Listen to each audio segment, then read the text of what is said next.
एक आदमी सुबह 5 बजे उठता है, ना उसका नाम न्यूज में आता है, ना उसकी कहानी वायरल होती है। रोज 10 से 12 घंटे काम करता है, लेकिन फिर भी उसकी जिंदगी आगे नहीं बढ़ती है। इंडिया दुनिया का फास्टेस्ट ग्रोइंग इकोनॉमी है, लेकिन सवाल ये है कि क्या इस ग्रोथ में उस मजदूर का भी हाथ है, उस मजदूर का भी हिस्सा है जो दिन रात मेहनत करते रहते हैं।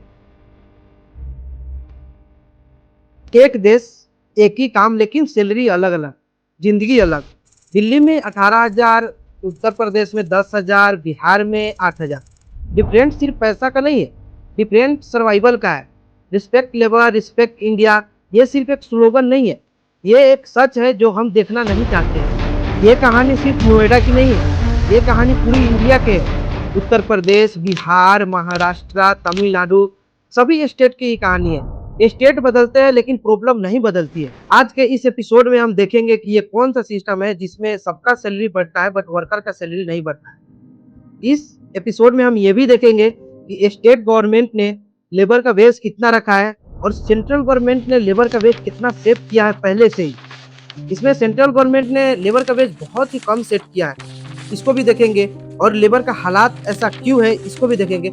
सबसे पहले एक चीज क्लियर कर लेते हैं, इंडिया में मिनिमम वेज हर स्टेट का अलग अलग होता है। हर स्टेट अपना वेज अलग अलग डिसाइड करती है। सेंट्रल गवर्नमेंट सिर्फ एक बेस फ्लोर वेज डिसाइड करती है, जो कि इससे कम किसी भी कंपनी को नहीं देना है। सेंट्रल गवर्नमेंट के डाटा को हम समझेंगे कि आज जो वर्कर का हालात है, दिल्ली में प्रोटेस्ट हुआ है, आखिर क्यों हुआ है, ऐसे मजदूरों का हालात क्यों है, इसका जवाब सिस्टम में छुपा हुआ है। आइए अब देखते हैं फर्स्ट टेबल में जो वीडीए है, उसके फर्स्ट बॉक्स में जो कैटेगरीज ऑफ वर्कर है और दूसरे में rate of VDA area wise per day rupees में है। अब जो कैटेगरीज ऑफ वर्कर है, इसका मतलब समझते हैं। आप जिस भी फील्ड में काम करते हैं, लेबर से लेकर हायर पोस्ट तक, सब चीज में वर्कर होता है। अब जो दूसरे सेक्शन में है, rate of VDA area wise per day rupees में है, जिसमें ए बी सी है।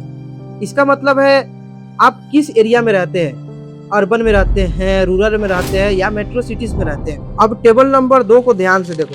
अगर टेबल नंबर 1 और टेबल नंबर 2 में हम कंपेयर करें तो इसमें थोड़ा सा डिफरेंट है। टेबल नंबर 2 को देखो, इसमें कैटेगरीज ऑफ वर्कर है और सेकंड कॉलम में है rate of ways including VDA area wise per day. First column में था जो कैटेगरीज ऑफ वर्कर था और दूसरे कॉलम में था VDA area wise per day. Second table में है और सेकंड कॉलम में है, उसमें rate of ways including VDA area wise per day, right. तो अब इसमें जो ए बी सी डी है, जो कि फर्स्ट टेबल में है वो भी सेकंड टेबल में भी है, तो इस चीज़ों को आप साइड में रखते हैं। कैटेगरीज ऑफ वर्कर को भी साइड में रखते हैं। अब सेकंड टेबल के सेकंड कॉलम में चलते हैं, उसमें ए बी सी है। तो जो अनस्किल्ड है उसको मिल रहा है 333 रुपया प्लस 195 रुपया। अब 333 रुपया जो है वो मेरा मेहनत का पैसा है और जो 195 रुपया है वो वीडीए है, जो वीडीए सरकार देती है। वीडीए अब क्या है, इसको भी अभी हम जस्ट समझेंगे। तो जो 333 रुपया प्लस 195 रुपया कुल मिलाकर 528 रुपया हो गया। तो ये एक स्टेट गवर्नमेंट सेट किया है कि इससे नीचा कोई भी कंपनी आपको पैसा नहीं दे सकती है।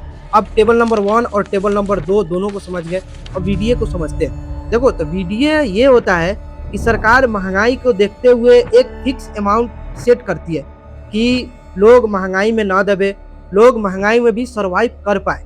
तो जो 333 रुपया है वो आपका मेहनत का पैसा है और जो 195 रुपया है वो वीडीए है, जो कि सरकार अपने तरफ से देती है। तो ऐसा मानो कि सरकार तुम पर एक एहसान कर रही है, जो कि ये चीज़ आपके माइंड में एक थॉट पैदा होगा कि सरकार के प्रति कि सरकार आपकी कितना रिस्पेक्ट कर रही है, सरकार आपकी कितना अच्छे से ख्याल रखती है कि 195 रुपये आपको वीडीए दे रही है। बट सरकार की ये नहीं दिख रहा है कि वर्कर कितना मेहनत करता है। अब देखते हैं सरकार वीडीए क्यों देती है, इसका मेन पर्पज क्या है। तो अगर फर्स्ट नंबर में देखें तो महंगाई का असर को बैलेंस करना, सेकेंड परचेसिंग पावर को बनाए रखना, यह एक्स्ट्रा पैसा है जो महंगाई के हिसाब से मिलता है। अब और भी टेबल देखो जो कि सेंट्रल गवर्नमेंट का है, इसमें बहुत सारे अलग अलग वीडीए का पैसा होगा, बहुत सारे कैटेगरीज ऑफ लेबर का अलग अलग पैसा होगा। ये अब डिफरेंस क्यों है, इसको अब समझते हैं। ये डिफरेंस इसलिए है कि आप अगर फार्मिंग सेक्टर में काम कर रहे हो तो उसमें स्किल्ड अनस्किल्ड उसका पैसा अलग है। उसका जो लेबर का कॉस्ट होता है, मिस्त्री का कॉस्ट होता है, उसका सरकार अलग सेट किया है। और जो कोई इलेक्ट्रीशियन का काम कर रहा है उसका अलग सेट किया है, स्किल्ड अनस्किल्ड का। और कोई अगर इंडस्ट्री में काम कर रहा है, डिफरेंट टाइप का इंडस्ट्री होता है, तो उसमें भी अलग अलग सरकार लेबर को और मिस्त्री को अलग अलग देता है। अब ट्विस्ट देखो, वीडीए जो सरकार एक्स्ट्रा पैसा देती है सर्वाइवल के लिए एरिया वाइज पर डे, उसको समझते हैं। देखो सरकार यहाँ पे डिफरेंस क्यों क्रिएट कर रही है कि जो आदमी, जो वर्कर एक ही सिटी में रह रहा है, स्किल्ड भी अनस्किल्ड भी, अगर स्किल्ड 1 केजी आलू खरीदने जाता है तो उसको 20 रुपया में मिलता है, और वही आलू अनस्किल्ड 1 केजी खरीदने में जाता है तो उसको भी 20 रुपया में मिलता है। तो सरकार यहाँ पे वीडीए के रूप में स्किल्ड और अनस्किल्ड को ये डिफरेंट अमाउंट क्यों पे कर रही है? सरकार यहाँ पे डिफरेंशिएट क्रिएट क्यों कर रही है? देखो इस बात से दुख नहीं होगा कि सरकार वीडीए अगर कोई अदर स्टेट में रहता है जहाँ पे मेट्रो सिटी है, वहाँ पे वीडीए अलग दे रहा है, कोई बात नहीं है, वहाँ पे देना चाहिए, क्योंकि वहाँ पे एक्सपेंसेस ज़्यादा है। वहाँ पे जो आलू अगर गांव में 10 रुपये में मिल रहा है रूरल एरिया में,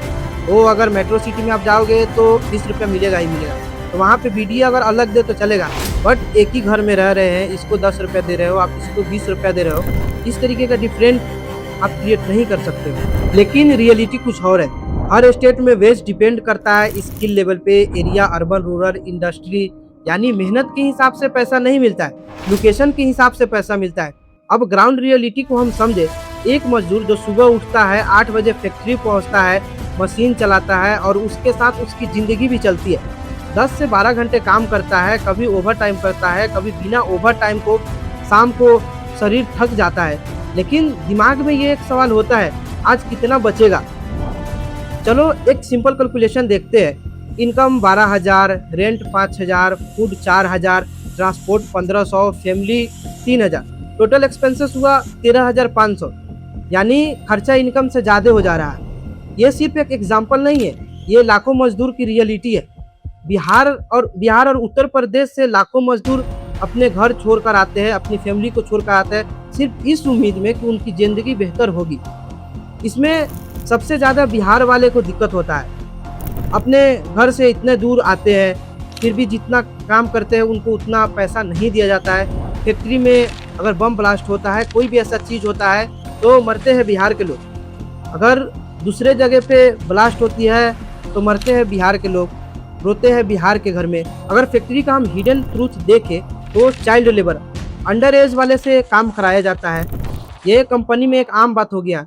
ये सिर्फ एक लाइन नहीं है, ये एक क्राइम है। चाइल्ड लेबर इलीगल है, लेकिन ग्राउंड पर आज भी हम एग्जिस्ट करते हैं कि चाइल्ड लेबर से काम कराया जाता है, उनको कम पैसा दिया जाता है। इन सभी चीज़ों को हम लोग इग्नोर कर देते। क्यों? क्योंकि गरीबी एक ऐसा चीज़ है जो कि काम करने पे मजबूर करवा देती है। अगर इनक्वालिटी का सवाल देखे तो सब चीज़ों का रेट इंक्रीज हो गया है। आइए अब और भी कुछ देख लेते हैं, जिससे ये साफ क्लियर पता चल जाएगा कि आखिर हमारे सिस्टम में क्या चल रहा है। लेकिन लेबर का वेज अभी तक इंक्रीज नहीं हुआ है। कंपनी से लेकर सोसाइटी तक गरीब और मजदूरों को सताया जाता है। ये हमारे सिस्टम की सच्चाई है कि जो लेबर जितना काम करता है, हम उसके हिसाब से उसको मजदूरी नहीं दे पाते हैं। आइए अब कुछ डाटा देख लेते हैं, जिससे ये साफ क्लियर पता चल जाएगा कि महंगाई कितना बढ़ा है। ये जो डेटा है मैं खुद से बनाया हूँ, जिसे समझने में ईजी होगा। अगर ये सभी डाटा का ऑफिशियल लिंक चाहिए या जो भी मीडिया वाले इसको पब्लिश करते हैं, अगर उसका लिंक चाहिए तो हम डिस्क्रिप्शन में डाल देंगे, आप वहां से जाकर पूरा डिटेल्स में चेक कर सकते हैं। ये देखिए, ये जन औषधि मेडिसिन है जो गवर्नमेंट की स्कीम के अंदर आता है। कितना परसेंट इंक्रीज हुआ है? 50 से 80% इंक्रीज हुआ है सभी दवाइयों पे। अब ये देखिए, इसको ध्यान से देखिए, ये गवर्नमेंट का सैलरी है। पीएम, सीएम, एमपी, एमएलए, उनका सैलरी है। 2015 से लेकर 2026 तक में 2x से 4x तक इंक्रीज हुआ है। ये सिर्फ पेपर पर है, और करप्शन से कितना पैसा आता है इसका कोई अभी तक हिसाब नहीं है। तब तो आज ये लोग घूमते हैं, डिफेंडर में घूमते हैं, प्राइवेट जेट में घूमते हैं, 10-10 आगे पीछे कार चलती रहती है। इनका सैलरी है 1 से 2 लाख, इसी में इनका पूरा मेंटेनेंस करना होता है। 10 लाख, 15-15 लाख की इनके पास कार भी होती है। इनके बच्चे फॉरेन कंट्री में भी पढ़ते हैं। आखिर ये सब मैनेजिंग कैसे होता है? इसका जवाब कौन देगा? इसका जवाब किसी के पास है? नहीं होगा। मेहनत कोई और करता है, मौज कोई और करता है। तो मोबाइल एंड ट्रांसपोर्ट का 60 से 200% तक इंक्रीज हुआ है। ट्रेवल कॉस्ट देखिए, फ्लाइट का 2015 से 2026 के बीच में 50 से 100% का इंक्रीजमेंट हुआ है। बस का भी इंक्रीज हुआ है 50 से 100% तक। ट्रेन का हुआ है 20 से 40% तक। फूड एंड एसेंशियल का हुआ है 50 से 100% इंक्रीज। लिविंग कॉस्ट का देखिए कितना परसेंट इंक्रीज हुआ है। एजुकेशन और हेल्थ सेक्टर को देख लो अच्छे से पॉज करके। ये तो आपको भी पता होगा कि एजुकेशन कितना महंगा हो गया है, ट्रीटमेंट कितना महंगा हो गया है, ये बताने की जरूरत नहीं है। फिर भी आप पॉज करके अच्छे से देख लो। अब इस डेटा को ध्यान से देखो, ये डेटा इनकम वर्सेस एक्सपेंसेस का है। इनकम 20 से 60% बढ़ा है और एक्सपेंसेस 100 से 200% बढ़ा है। तो आखिर जिंदगी में कैसे कोई सरवाइव कर सकता है, जबकि इनकम 20 से 60% इंक्रीज होता है और एक्सपेंसेस 100 से 200% जब हो जाता है, तो आदमी कैसे सरवाइव करेगा। अब इस डाटा को ध्यान से देखो, इससे साफ क्लियर पता चल जाएगा आखिर देश में क्या चल रहा है। आखिर हमारे सिस्टम के अंदर जो ये चल रहा है करप्शन का, और इतना जो फंड है ये कहाँ जा रहा है, इतना पैसा है कहाँ जा रहा है, ये यहाँ पे पूरा क्लियर हो जाएगा। ये है एडीआर का official report. Bharatiya Janata party जो देश के सबसे बड़ी राजनीतिक पार्टी मानी जाती है, इसको सबसे ज्यादा फंड मिलती है। एसोसिएशन फॉर डेमोक्रेटिक रिफॉर्म की इस रिपोर्ट में जो इलेक्शन कमीशन ऑफ इंडिया जमा किए गए डेटा के आधार पे वर्ष 2024 से 25 के दौरान राष्ट्रीय पार्टी को मिलने वाले फंड को डिटेल्स में हम देखते हैं। इस रिपोर्ट के अनुसार 20,000 से अधिक डोनेशंस को शामिल किया गया है। सबसे पहले अगर हम कुल डोनेशन की बात करें तो सभी राष्ट्रीय पार्टी को मिलाकर 6,642.563 करोड़ की राशि मिलती है, जो कुल 11,343 डोनेशन से आई। इसका औसत अगर प्रति डोनेशन हम देखें तो लगभग 58.61 लाख रहा। अब अगर अलग अलग पार्टियों की बात करें तो भारतीय जनता पार्टी सबसे आगे रही। बीजेपी को कुल 5,522 डोनेशन मिले, जिसे 6,074.05 करोड़ प्राप्त हुए। इसका औसत प्रति डोनेशन अगर हम निकाले तो लगभग 109.99 लाख होता है। दूसरे स्थान पे रही इंडियन नेशनल कांग्रेस पार्टी, जिसे 2,501 डोनेशन से 517.394 करोड़ मिले, और प्रति डोनेशन अगर हम औसत निकाले तो 20.68 लाख रहा।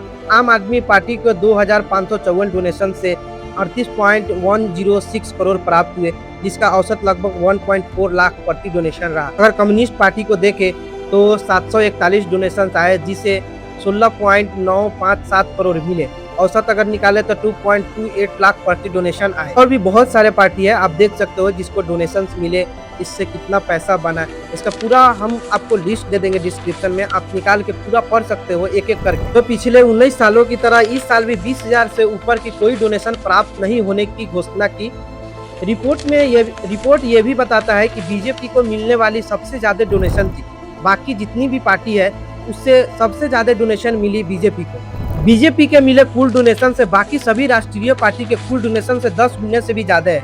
अगर एवरेज डोनेशंस की बात करें तो बीजेपी का प्रति डोनेशन सबसे ज्यादा राशि मिली। अब सबसे बड़ा क्वेश्चन ये है कि सब चीजों का रेट इंक्रीज हुआ है। 2015 से लेकर 2026 तक देखें, अगर हम एवरेज निकाले तो 1 से लेकर 1.5% तक सब चीजों का रेट इंक्रीज हुआ है। लेकिन सबसे ज्यादा प्रॉब्लम यहाँ पे ये है, ना वर्कर का सैलरी इंक्रीज हुआ है, ना कुछ डेवलपमेंट हुआ है, ना अच्छा मेडिकल फैसिलिटी मिली है, ना अच्छा स्कूल है, ना अच्छा कॉलेज है। तो आखिर ये पैसा जा कहाँ रहा है? फिर इतना महंगाई क्यों? आइए अब जानते हैं कि आखिर ये पैसा जा कहाँ रहा है। गरीब क्यों गरीब होते जा रहा है, अमीर क्यों अमीर होते जा रहा है। अब इस डाटा को ध्यान से देखो, ये है एडीआर का official report. Bharatiya Janata party देश के सबसे बड़ी राजनीतिक पार्टी जो मानी जाती है, और इसे सबसे ज्यादा फंड भी मिलती है। एसोसिएशन फॉर डेमोक्रेटिक रिफॉर्म इस रिपोर्ट में जो इलेक्शन कमीशन ऑफ इंडिया जमा किया गया डेटा के आधार पे अगर हम देखें, साल 2003-4 से लेके 2024 तक बीजेपी को मिलने वाले फंड्स के डिटेल्स में जानते हैं कि बीजेपी के 2004 से लेके 2024-25 तक अभी तक बीजेपी के पास कितना फंड आए हैं और अभी तक कितना फंड है। तो आइए इस रिपोर्ट के देखते हैं। इस एडीआर के रिपोर्ट के अकॉर्डिंग अगर हम देखें फाइनेंशियल ईयर को 2003 से लेकर 2025 तक, तो सबसे पहले हम स्टार्ट करते हैं 2003 से। 2003-4 में अगर देखें तो इनके पास 11 करोड़ था। 2004-5 में देखें तो इनके पास 34 करोड़ था। 2005-6 में देखें तो इनके पास 3 करोड़ था। 2006-7 में देखें तो इनके पास 2 करोड़ था। अब 2007-8 में देखें तो सीधा अब इनके पास 24 करोड़ हो गया। 2008-9 में देखें तो 30 करोड़ हो गया। 2009-10 में देखें तो 88 करोड़ हो गया। अब देखिए कितना का डिफरेंस होते हुए जा रहा है। फिर 2010-11 में देखें तो 14 करोड़ हो गया। 2011-12 में देखें तो 35 करोड़ हो गया। 2012-13 में देखें तो 83 करोड़ हो गया। अब यहाँ से देखो किस तरीके से इनका फंड इंक्रीज हो रहा है। 2013-14 में देखें तो 170 करोड़ हो गया। 2015-16 में देखें तो 437 करोड़। 2016-17 में देखें तो 532 करोड़ हो गया। देखो फिर फंड कम हुआ फिर इंक्रीज हुआ। अब 2017-18 में देखो तो 437 करोड़ हुआ। 2018-19 में देखें तो 742 करोड़ हो गया। 2019-20 में देखो तो 785 करोड़ हो गए। 2020-21 में देखो तो 477 करोड़ हो गया। 2021-22 में देखे तो 614 करोड़ है। फिर हम 2022-23 को देखे तो 719 करोड़ है। 2023-24 को देखे तो 2243 करोड़ है। अब देखिए यहाँ पे नंबर किस तरीके से चेंज हो रहा है। 2024-25 को हम देखें तो 6074 करोड़ है। अब रियलिटी आप लोगों को पता चल गया होगा कि आखिर ये सब पैसा जा कहाँ रहा है। ना लेबर का पैसा बढ़ रहा है, ना कोई डेवलपमेंट हो रहा है, ना एजुकेशन अच्छा हो रहा है, ना कॉलेज अच्छा बन रहा है, ना मेडिकल फैसिलिटी है। फिर ये पैसा जा कहाँ रहा था। अब आपको क्लियर पता चल गया होगा कि आखिर ये पैसा जा कहाँ रहा है। अब ये पैसा इनके पास आता कहाँ से होगा। ये जो पैसा आता है इनके पास, वो कोई ना कोई कंपनी भेजता होगा, क्योंकि बहुत सारे इंडिया में ऐसे कंपनी है जो करप्शन करते हैं, बहुत सारा गलत करते हैं। तो ये कंपनी इनके पास फंड भेजता होगा, जिससे सरकार की नजर इस कंपनी पे ना पड़े और ये कंपनी बंद ना हो, ये कंपनी चलती रहे। बहुत सारे ऐसा कंपनी होता है जिसमें बहुत सारे एक्सीडेंट होता है, बहुत सारे तरह तरीके की बातें होती है, फिर भी ये कंपनी बंद नहीं होता है। अगर तुम प्रोटेस्ट करने जाओ, उल्टे में सरकार तुम पे ही एक्शन लेती है। जैसे आप नोएडा के देख लो, नोएडा में पब्लिक लोग प्रोटेस्ट किया, वर्कर प्रोटेस्ट किया, बट सरकार कंपनी के खिलाफ सरकार को खड़ा होना चाहिए, वो सरकार उल्टे में वर्कर के खिलाफ ही खड़ा हो गया, उनको उठाने लगा, उनको मारने लगा, बहुत तरीके का बात हुआ। तो अब पता चला कि आखिर में पैसा जा कहाँ रहा है। अब ये पैसा आता कहाँ से है, कौन कंपनी इसको पैसा भेजती है, इसको भी देखेंगे नेक्स्ट वीडियो में। अब हमारा नेक्स्ट वीडियो होगा कि बीजेपी के पास इतना फंड आता कहाँ से और बीजेपी के पास इतना फंड बढ़ कैसे रहा है। इस चीज़ों को डिटेल्स में समझेंगे और डिटेल्स में जानेंगे। मेरे पास ऑलरेडी सबका लिस्ट है, मैं इसमें भी बता सकता हूँ, बहुत लंबा वीडियो हो जाएगा। तो नेक्स्ट वीडियो में हम इसी पे बात करेंगे।